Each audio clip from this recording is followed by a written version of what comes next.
Hello, my friends. Welcome back. Before I begin today's story, I want you to think about something. Think about the most powerful thing you have ever wanted. Maybe it was a job. Maybe it was money. Maybe it was respect. Maybe it was power. Now imagine you have it. You worked for it your whole life. You suffered for it. You almost died for it. And then someone offers you even more. They say, take it. You deserve it. Nobody will stop you. In fact, everyone wants you to take it. What would you do? Most people would say yes. Almost every person in history said yes. But one man said no. He said no when they offered him a crown. He said no when they offered him total power. He said no not once, but twice. And because he said no, the world changed forever. His name was George Washington. And his story is not just about war. It is not just about America. It is a story about character. About what kind of person you choose to be when nobody can stop you from choosing wrong.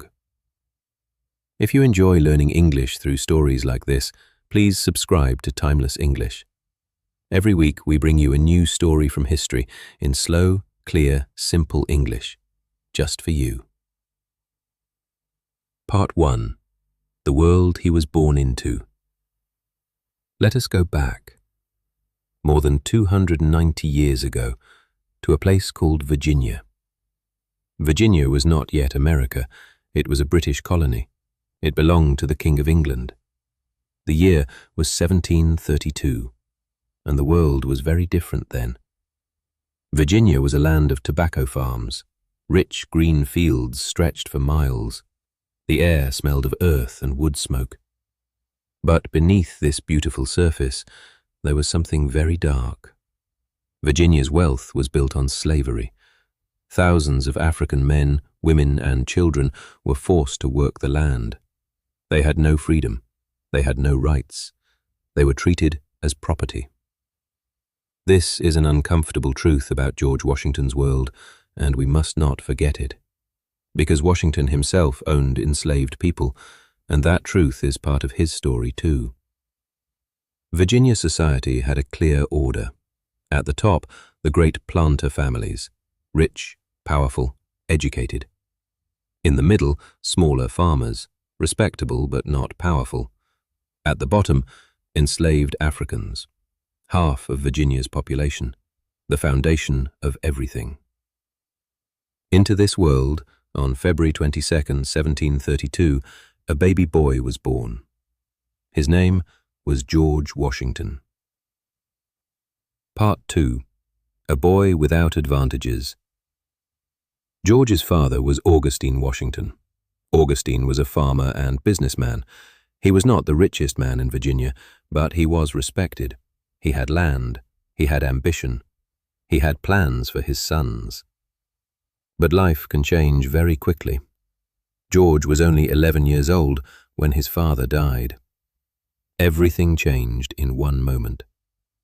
George's older half-brothers had already been sent to England for education, the best schools, the best tutors. But now there was no money for George. His formal education ended before he was 12 years old. 12 years old. No university, no law school, no classical training. While other boys of his class were studying in England, George Washington was learning to measure land. He became a surveyor. He walked through forests and fields. He measured distances with chains and instruments. He recorded his findings in careful notebooks. It was hard, physical work, but George Washington did not complain. He was disciplined. He was careful. He paid attention to details that others missed. And he watched. He watched the wealthy men around him. He watched how they spoke, how they dressed, how they carried themselves. He wanted to rise. He wanted to be more than a land surveyor, but he did not know yet how far he would go. Part 3. The Young Soldier. When George Washington was 20 years old, something happened. His older half-brother Lawrence died. Lawrence had been like a father to him, like a mentor, a guide. Lawrence left George something precious, a beautiful property on the Potomac River. The property was called Mount Vernon, and it would become George Washington's home for the rest of his life. But George Washington did not sit at home. He wanted to serve. He wanted to prove himself. He joined the Virginia military, and very quickly he was sent into danger. The British and French were fighting over land in North America. Washington was sent to deliver a message to French soldiers. He was 21 years old. He traveled through cold forests, through dangerous territory, alone. On this journey, he almost died. He fell off a raft into an icy river. He nearly froze to death in the night. He was shot at. But he survived. He always survived. 1 year later, Washington was in battle, a real battle. The French and British were fighting. Bullets flew everywhere. 2 horses were shot from beneath him. He looked down at his coat. 4 bullet holes. 4 bullets had passed through his clothes, but not one had touched his body. Not one. Some men began to say God was protecting George Washington, that he could not be killed. Part 4. Defeat and Learning. But war also taught Washington something hard. He made mistakes. In his first real command, he lost. He was forced to surrender a small fort. He signed a document admitting defeat. It was humiliating. Later, he was part of a famous disaster. A British general named Braddock led a large army through the forest. Washington warned Braddock. He said, "The enemy fights differently here. They hide behind trees. They do not stand in open lines." Braddock did not listen. He believed the European way of fighting was superior. He marched his soldiers in straight lines, into the forest, into the ambush. The attack was devastating. Soldiers fell everywhere. Braddock himself was shot. He died 4 days later. Washington helped carry him from the battlefield.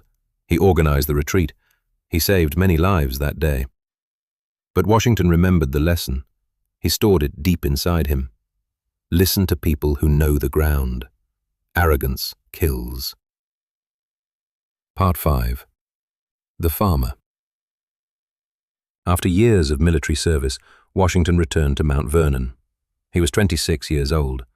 He married a widow named Martha Custis. Martha was kind, warm, and sensible. She was also wealthy. Together, they built a life at Mount Vernon. Washington loved his farm. He studied agriculture. He experimented with new crops. He tested new methods.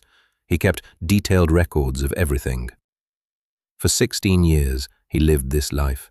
A farmer, a husband, a member of the Virginia legislature. He attended meetings. He listened more than he spoke. He observed how power worked. He learned patience. But clouds were gathering. The British government was taxing the American colonies heavily. The colonists were angry.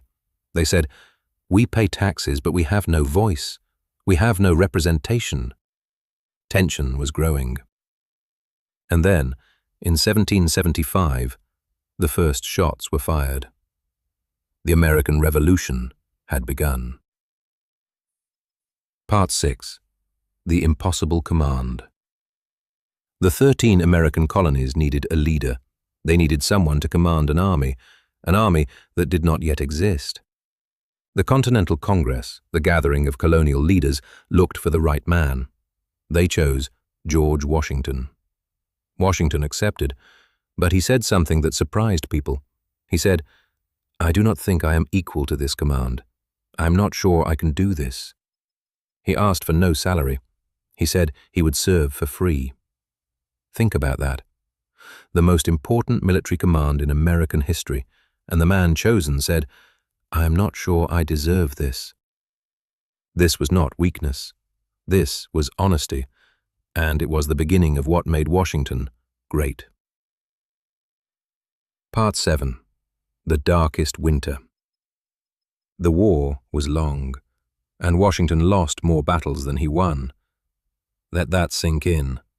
The man who became a national hero lost more battles than he won. He was not a brilliant battlefield general. Other commanders had more tactical skill, but Washington had something else, something harder to describe and harder to find. He had the ability to keep going. When everything fell apart, Washington kept going. The darkest moment was the winter of 1777. Valley Forge. Washington's army was camped in Pennsylvania. It was bitterly cold. The soldiers had almost no food, almost no warm clothes. Their boots had holes. Their feet bled in the snow. Soldiers were dying, not from British bullets, from cold, from hunger, from disease. Washington walked among his men. He saw their suffering. He wrote desperate letters to the Congress. He begged for food, for clothes, for supplies. Some men deserted. Some officers wanted to give up. Some politicians wanted to replace Washington with someone else. But Washington stayed. He stayed in the cold with his men. He did not go to a warm house. He did not complain publicly. He wrote in private, "I am consumed with worry." But in front of his men, he stood straight. He was steady. He was present. And slowly, very slowly, the army survived the winter. And when spring came, they were still there, still fighting. Part 8. The moment that defined him. Now we come to the most important moment, the moment that made George Washington truly great. The war was nearly won. The British were weakening. Victory was close. Washington's soldiers had fought for years. They were exhausted. They were unpaid. The Congress had repeatedly failed to send money. Some officers were furious. They had sacrificed everything, and the politicians in Philadelphia were doing nothing. A letter began to circulate among the officers, a dangerous letter. It suggested that the army should march on Philadelphia, force the Congress to give them what they deserved, take power. Some officers even suggested something more dramatic. Make Washington king. America needs a strong leader, they said, not a weak Congress. George Washington should be King of America. Washington called a meeting. He stood before his officers. He began to speak. He told them what they were considering was wrong. He had not fought a revolution to replace one king with another. He said, "The moment we use the army to take power from civilians, everything we fought for is lost." Then Washington did something unexpected. He reached into his pocket. He took out a letter from a member of Congress. He tried to read it, and then he stopped. He reached into his pocket again. He took out a pair of glasses. His officers had never seen him wear glasses before. Washington said quietly, "Gentlemen, you will permit me to put on my spectacles, for I have not only grown grey, but almost blind in service to my country." Some officers began to cry. Some turned away so no one would see their tears. In that one moment, with those few quiet words, Washington reminded his men of everything they had sacrificed together. The anger left the room. The mutiny was over. Washington had saved the Republic, not with a sword, but with a pair of glasses. Part 9. Walking away from power. The war ended in 1783. America had won. Washington gathered his officers one last time. He said goodbye to each one personally. He held the hands of men he had fought beside for 8 years. Some of them wept openly. Washington himself could barely speak. Then he did something the world had never seen before. He went to Annapolis. He stood before the Congress. He gave back his military commission. He gave back his power. He returned it formally, to the people. And then he went home, to Mount Vernon, to his farm, to his wife, to his garden. When King George III of England heard about this, he could not believe it. He said, "If Washington truly gives up power and returns to his farm, he will be the greatest man in the world." Even the King of England, Washington's enemy, understood what Washington had done. He had done what almost no one in history had ever done. He had chosen not to be king. Part 10. One more time. But the story was not finished. In 1787, America was struggling. The new country was weak. The government was not working properly. Different states argued with each other. There were threats of collapse. The leaders of America begged Washington to come back. In 1789, George Washington became the first president of the United States. He did not want the job. He wrote to a friend, "My movements to the chair of government will be accompanied by feelings not unlike those of a culprit going to his execution." He compared becoming president to a criminal going to be executed. This was not false modesty. Washington genuinely did not want power. He found it heavy. He found it difficult. He found it a burden. He served 2 terms as president, 8 years, and then he stopped. He could have served a 3rd term. Nobody would have stopped him. But Washington believed that power must be limited, that no one person should hold power too long. He wrote his farewell address. He warned America about the dangers of political division. He warned about foreign influence. He warned about leaders who would use emotion to manipulate people. These warnings, written in 1796, sound strangely familiar today. And then, for the 2nd time in his life, Washington walked away. He went home to Mount Vernon. He became a farmer again. He was 67 years old. He had been president, general, and the most powerful man in America. And he chose, quietly, to plant wheat. Part 11. The End. George Washington died on December 14th, 1799. He was 67 years old. He died from a throat infection. In those days, doctors did not understand how to treat such things. The treatments they used may have actually made him worse. In his final hours, Washington was calm. He told his doctors, "I die hard, but I am not afraid to go." He thanked the people around him. He asked them to let him die in peace. And then he died.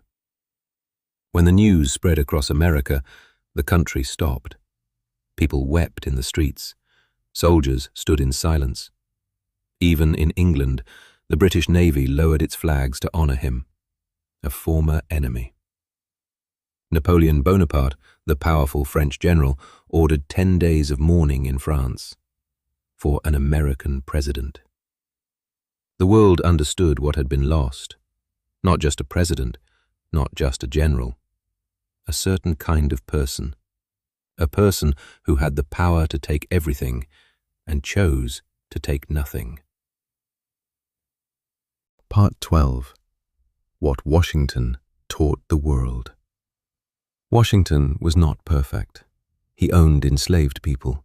He freed them only in his will, after his death, not in his lifetime. This is a serious moral failure, and history must name it clearly. But Washington also did something extraordinary. He showed the world a new idea, that a leader should serve, not rule. That power belongs to the people, not to one man. That a strong country needs strong institutions, not strong kings.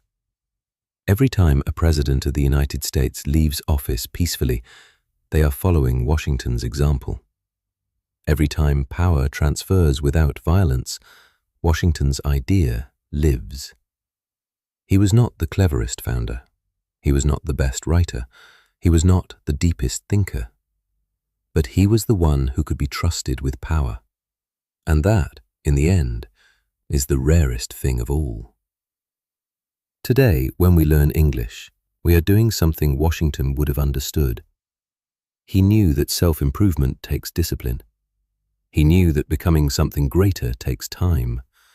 He knew that the feeling of being inadequate does not mean you are inadequate. He left school at 12.